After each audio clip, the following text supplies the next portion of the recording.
In this video, I'm going to teach you why you just got denied for business credit, but more importantly, how to fix it. Let's begin. Okay, family, what it is, what it ain't, what's up? All right, let's get to it. So here's the truth. If you were watching this video, probably just before you watched or at some point in time recently, you applied for business credit, you got denied it. You want to figure out why so that you can get the money, you can get the bag.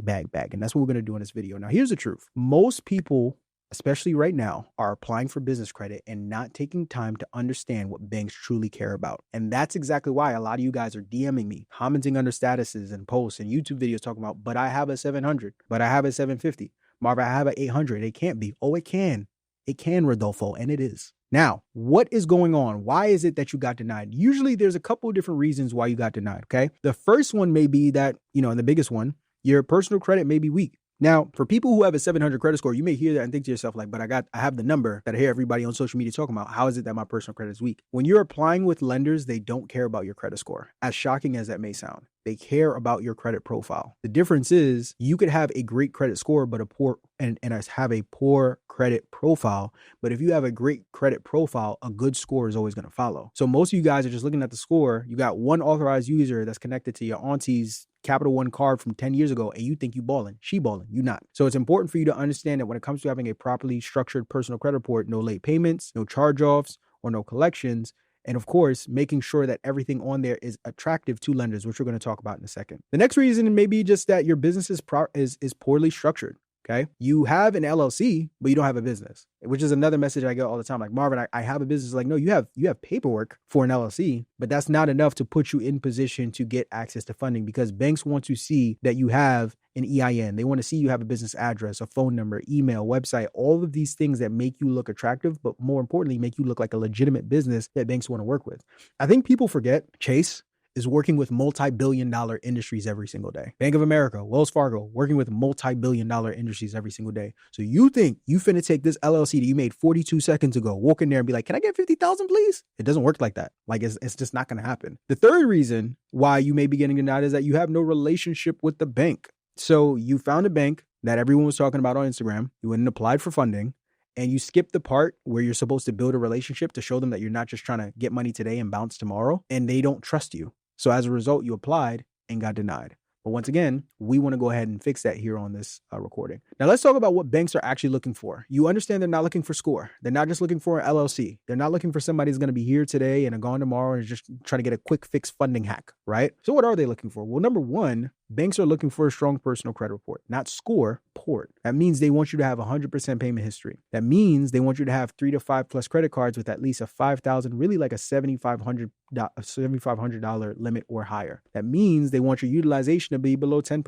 That means they want you to have less than 2 to 3 hard inquiries on your credit report, and they want to see that you have 1 to 2 plus years of age. Age is the one thing here that you're kind of at the mercy of time, unfortunately, but it's still super important because banks don't want to work with people that are super young in credit because you just haven't shown enough tenure for them to be confident to give you money that they know they're going to get back. Food for thought. Now, in terms of a properly structured business, this is the only checklist you need, and anyone who tells you otherwise, tell them come see me because they don't know what they talk about. Now, you need an LLC. You need an EIN, you need a business address, you need a website, you need an email, you need a phone number, and you need an operating agreement. And you need to make sure all the info on your business, about your business, is consistent on all these things across the board. So your EIN can't have a different address than your operating agreement. Your EIN can have a different address than your articles of organization. You have to make sure that the website and all the information that's on there is aligned. Make sure everything is clean cut from top to bottom, because if you think lenders aren't paying attention to all of this, that's probably one of the main reasons why you're getting denied. So very important for you to know. You want to have an active relationship with the bank. Notice I didn't say just a relationship with the bank. Let me highlight that. Active relationship with the bank. What does that look like? That means business checkings and savings account open, your personal accounts open too, if you have the funds to be able to facilitate that. But most importantly, you have ongoing deposits. See, the problem is, let me talk to y'all real quick. Most of y'all don't know what's going on because you don't have ongoing deposits. Hey, that's the problem. Y'all are over here, okay, going to these banks, trying to run a quick play. No. If you want to know what's going on, the deposits have to be ongoing. That's for you. You understand you need to have an active relationship with the bank. You need to have a properly structured business. You need to have a strong personal credit report. All of those things and so much more. Now, the third part that we need to understand is how we can come back stronger to that same bank that just denied us to see if they want to, go ahead and give us the money that we're looking for. The first thing that you want to do that for whatever reason, most people don't do or even ask for. Read the denial letter. Let me talk to y'all real quick. Every time you apply for business credit or any form of financing, they're always going to give you some form of documentation to explain why you were denied. So they're essentially saying, we denied you and here's why. And it baffles me that some people, for whatever reason, aren't reading that letter, because it's literally giving you the blueprint on what you need to fix to come back so they can give you the money. Simple and plain. If you didn't get a letter that was either handed to you or mailed to you when you applied, then call into the lender, because they're going to have it in their back end to explain, oh yeah, it's because you have too many inquiries. It's because you have a negative item on your credit report.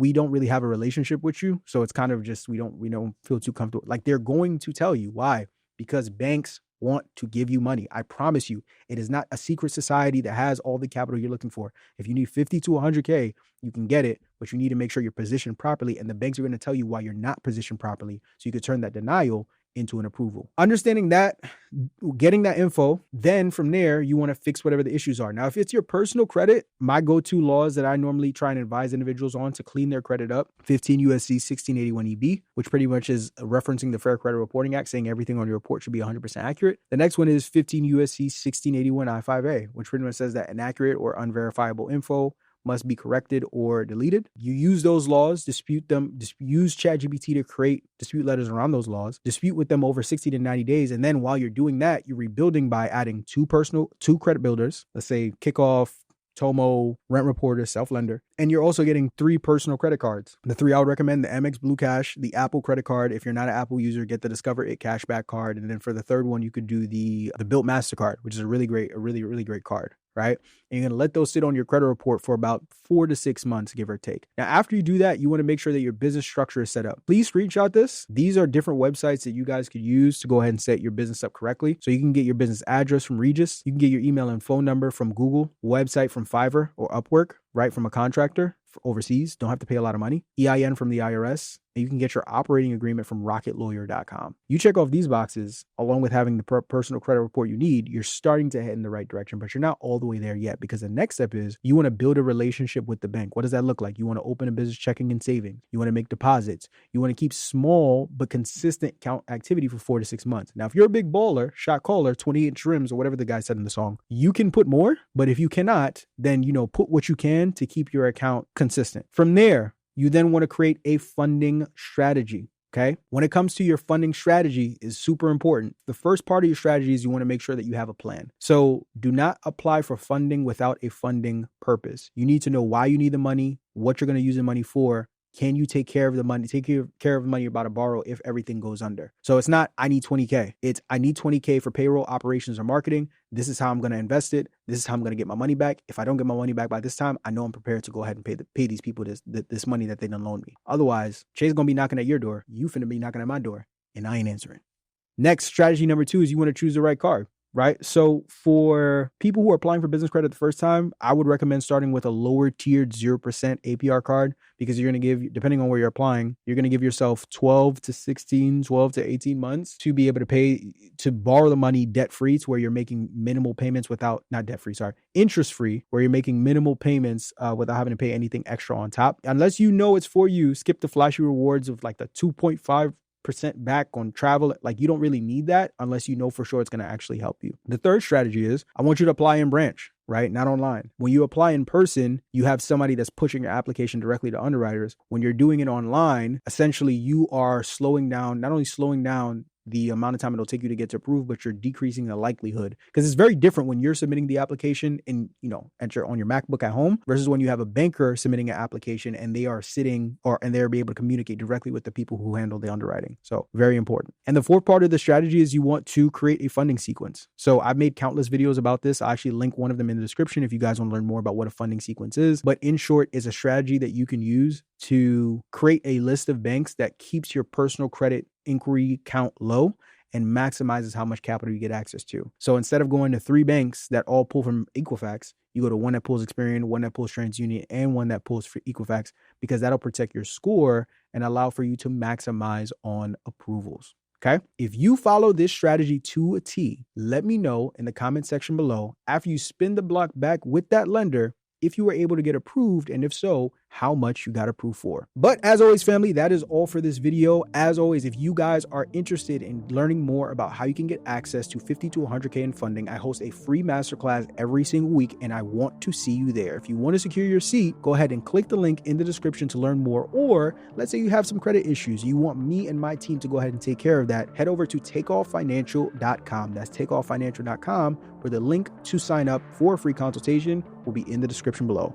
But until next time, peace, family.